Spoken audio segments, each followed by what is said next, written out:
only they had been friends, one could have given the other a heads up.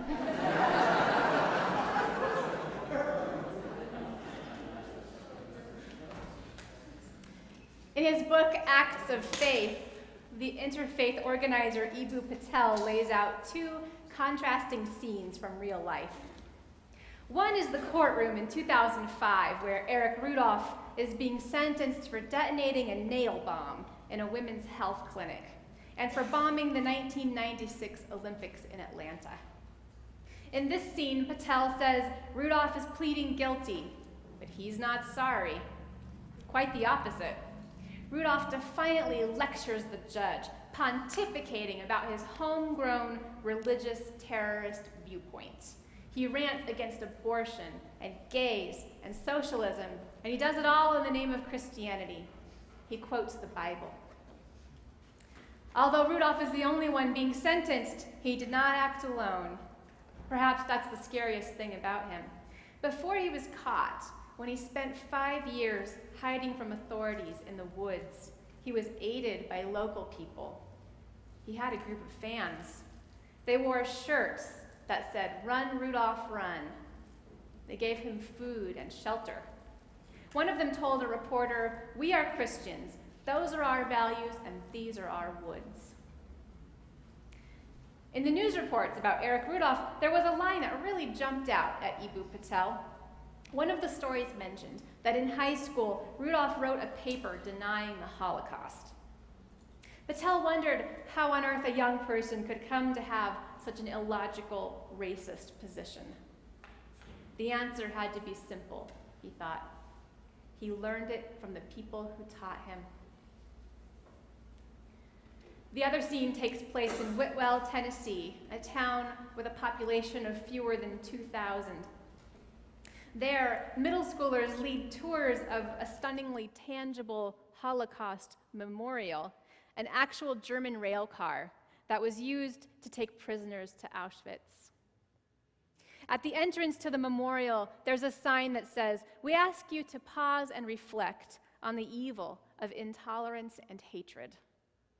At the exit, another sign reads, "What can I do to spread the message of love and tolerance these children have demonstrated with this memorial?"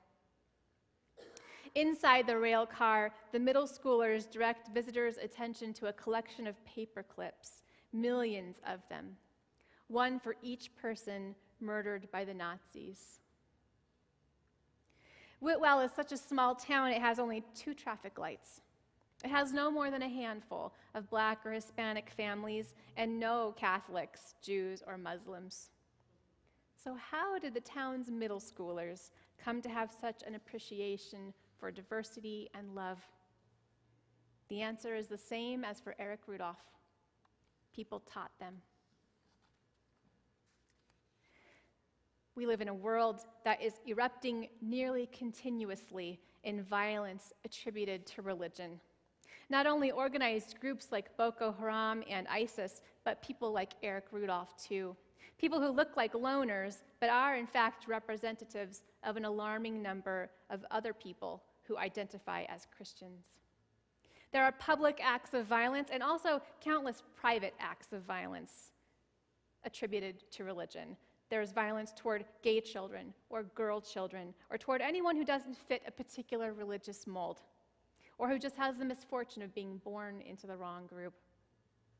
There's so much religiously framed violence, it has led writers like Sam Harris to conclude that religion itself is inherently violent. He points to violent passages in religious scriptures, of which there are many.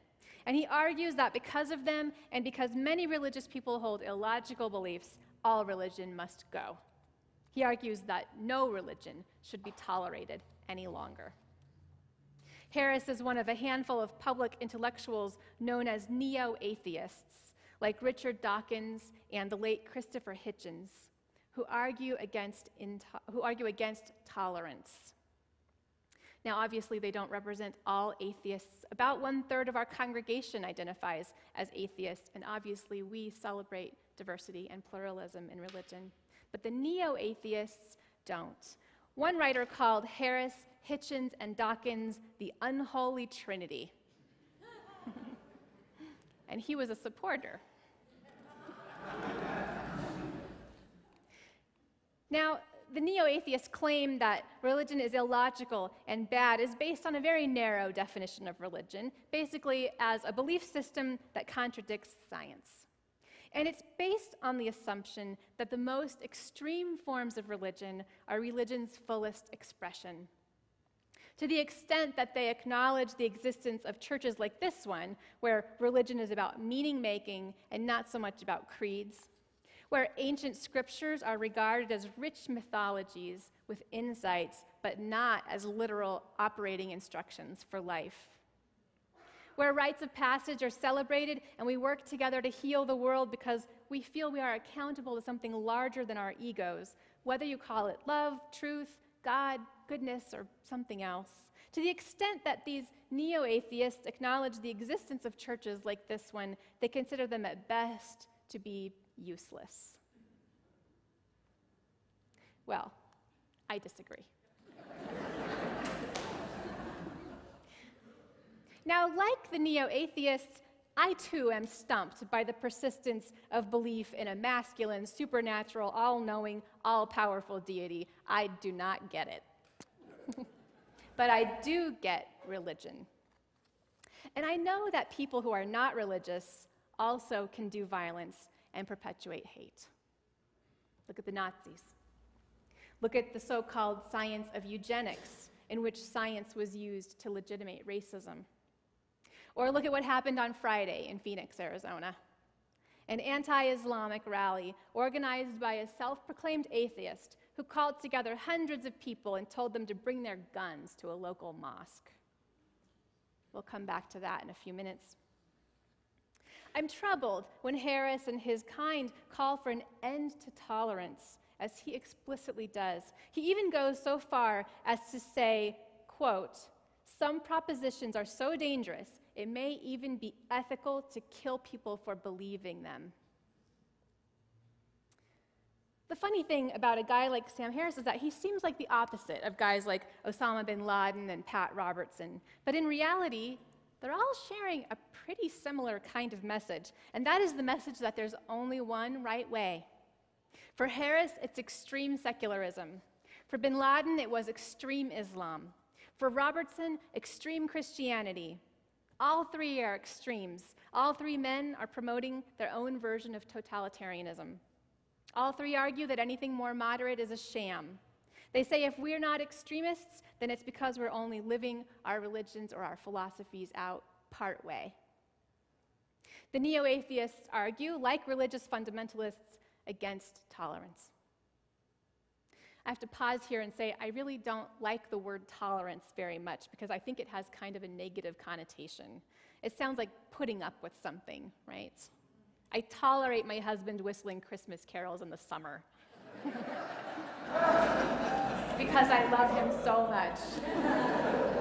I tolerate airport security because I like to travel. But I don't believe in merely tolerating other religions, because embracing diversity and being interfaith advocates means affirming each other's identities. And it's knowing that my own well-being and that of my neighbors depends on the well-being of the whole. So it's more than tolerance, but we use the word tolerance as shorthand. The neo-atheists argue that teaching tolerance is bad because it teaches people to tolerate religious extremism. And if we tolerate religious extremism, it follows we are allowing it to proliferate. But this is just a fundamental misunderstanding, because teaching tolerance is not the friend of extremism. It is the antidote to extremism.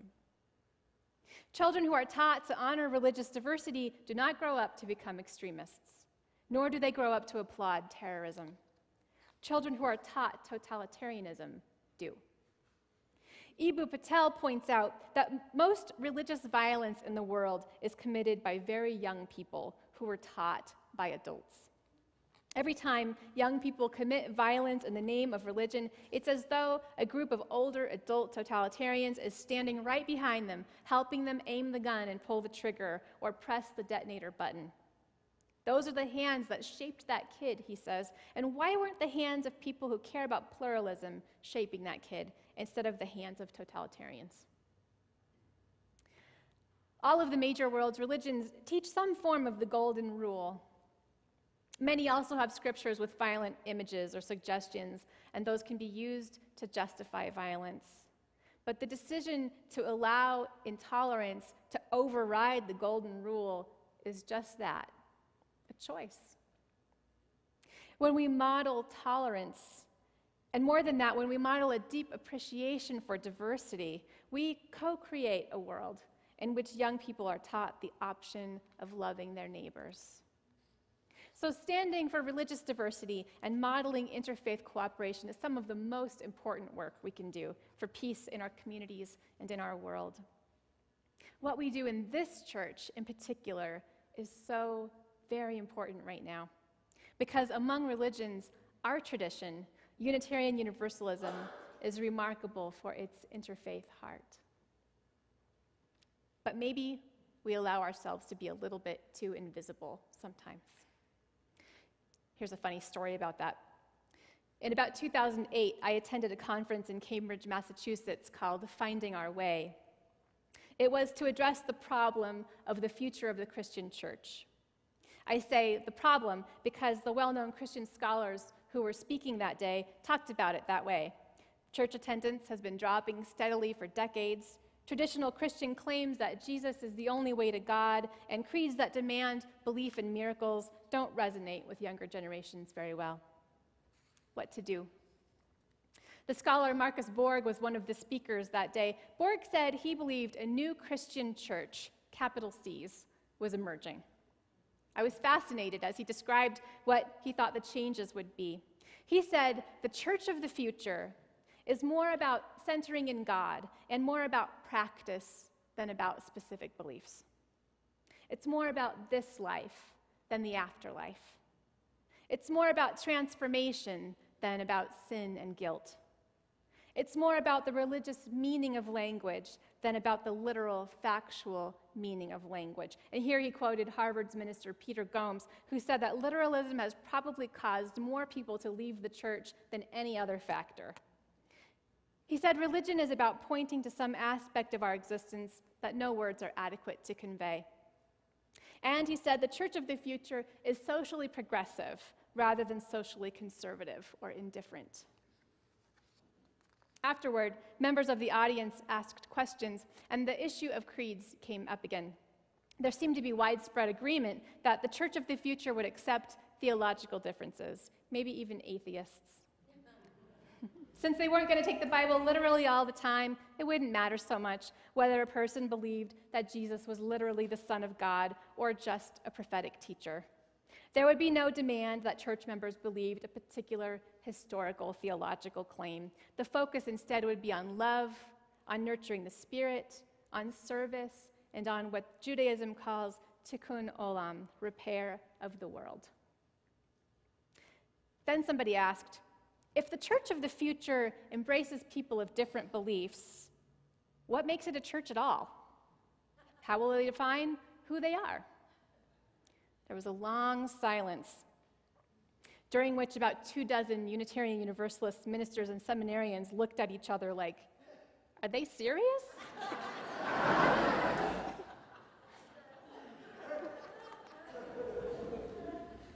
The question had already been asked before, beginning 150 years ago, right on the same town green where the conference was taking place. A large number of New England churches did go on to become theologically liberal and later socially progressive in just this way. Their ideas spread, and they inspired the formation of new churches just like them all across the country, including this one. And there was a Unitarian church just a few doors down from that conference. In fact, the conference was being held in the sanctuary of the congregation that broke away from that Unitarian church in the 1800s because they did not think it was Christian enough. Well, we had a good laugh. But we did not stand up that day and tell the crowd that what they were describing was already a thing. If we had, maybe it would have confirmed their fears. I say that not because of who we are, but because, after all, the Unitarian Universalist denomination does not consider itself to be a Christian denomination anymore. And this seems to have been exactly what was making everybody nervous.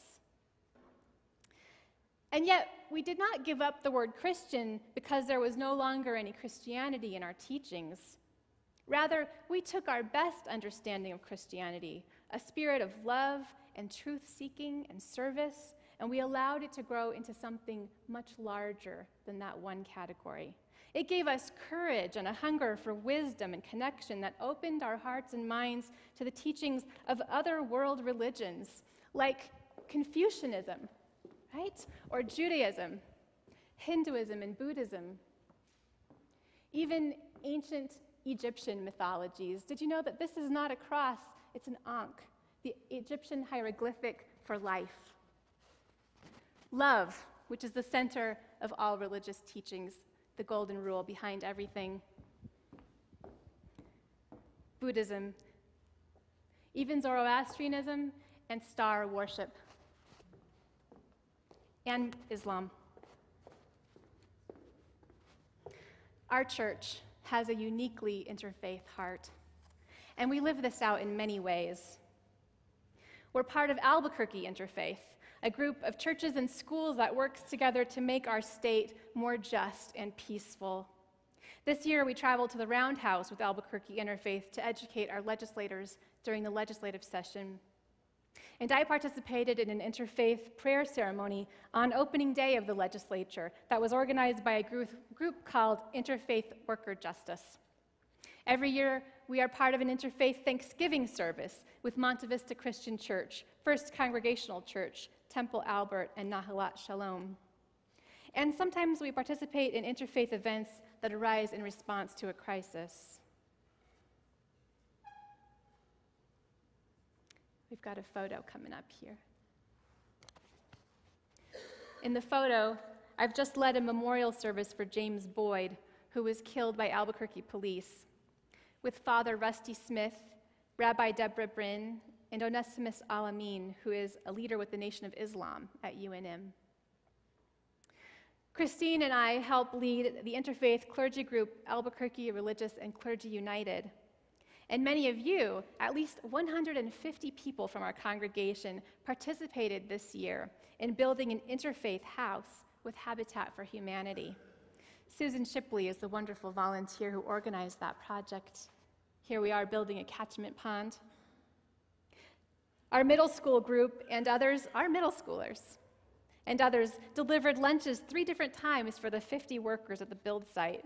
And there are the middle schoolers there.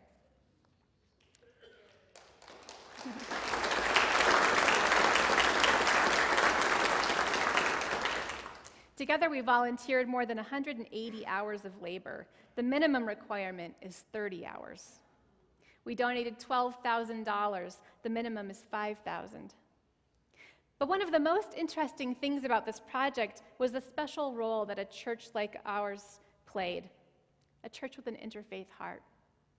When our ministerial resident, James Galasinski, showed up to lead a prayer for the celebration day at the build site, an employee of Habitat told him something that really stayed with us.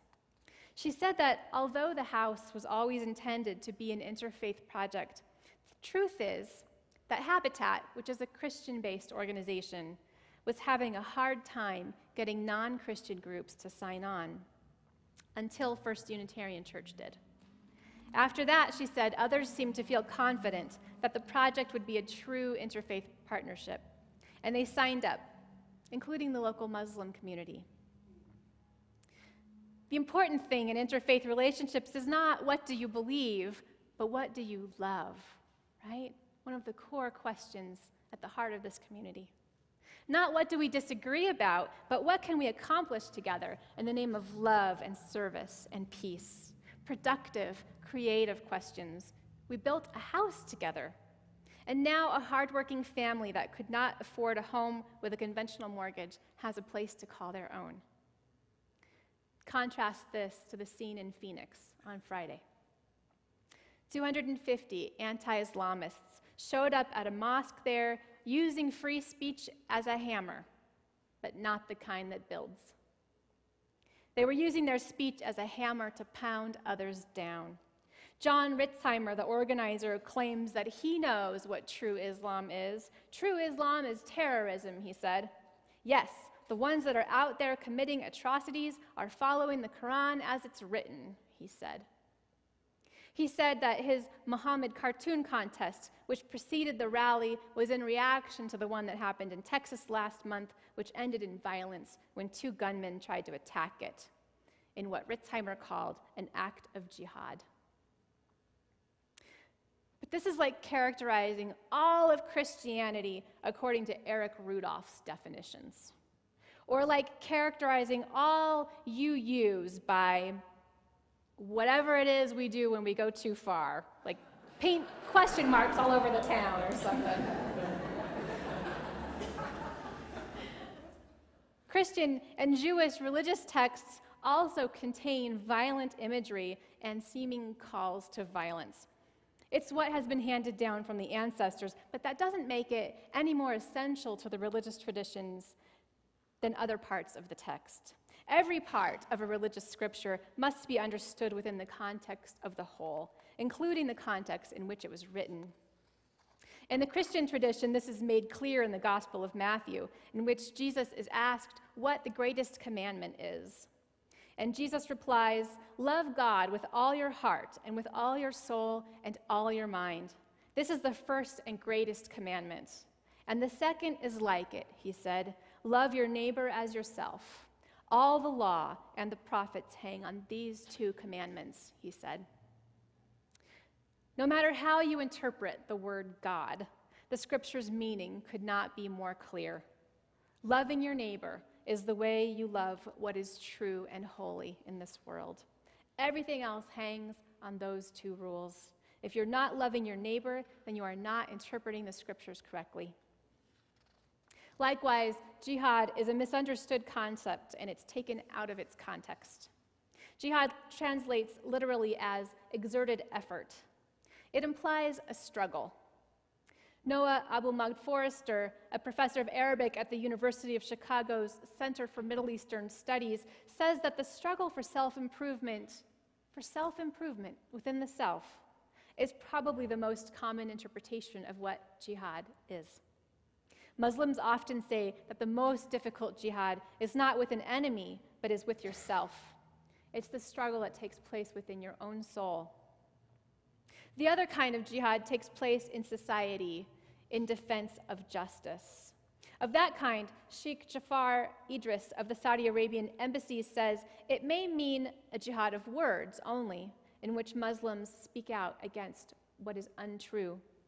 Or it may mean a physical jihad against acts of injustice. But even in the case of physical jihad to fight injustice, the Quran is clear that fights belong between active fighters. Civilians, especially women and children, are not to be harmed. When a person takes their religious or philosophical beliefs and uses it to perpetuate violence, hate, or intolerance, or to harm their neighbor, they have lost the jihad in their own soul. That kind of jihad is not limited to Muslims. We see it in the bizarre claims of Eric Rudolph, in the call against tolerance in the neo-atheists, and anywhere there's a totalitarian perspective. What jihad really means, that's the kind of thing we can learn from being in relationship with people who are different than ourselves. The antidote to religious violence is interfaith friendships. It is modeling love for our neighbors through our words and actions. So I'm going to close today with an invitation, and it has to do with the first announcement in your order of service. It's an invitation to participate in Albuquerque Interfaith. It's for their June 14th Institute of Public Life. Albuquerque Interfaith is in the process of revamping itself, kind of a reboot. So whether you've been part of it before or this is the first time, this is the perfect moment to get involved and help determine what kind of projects we can take on together in Albuquerque.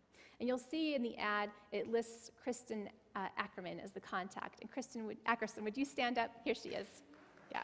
So, thank you. She would love to talk to you, and there's a Facebook page for the event, too. I invite you to rise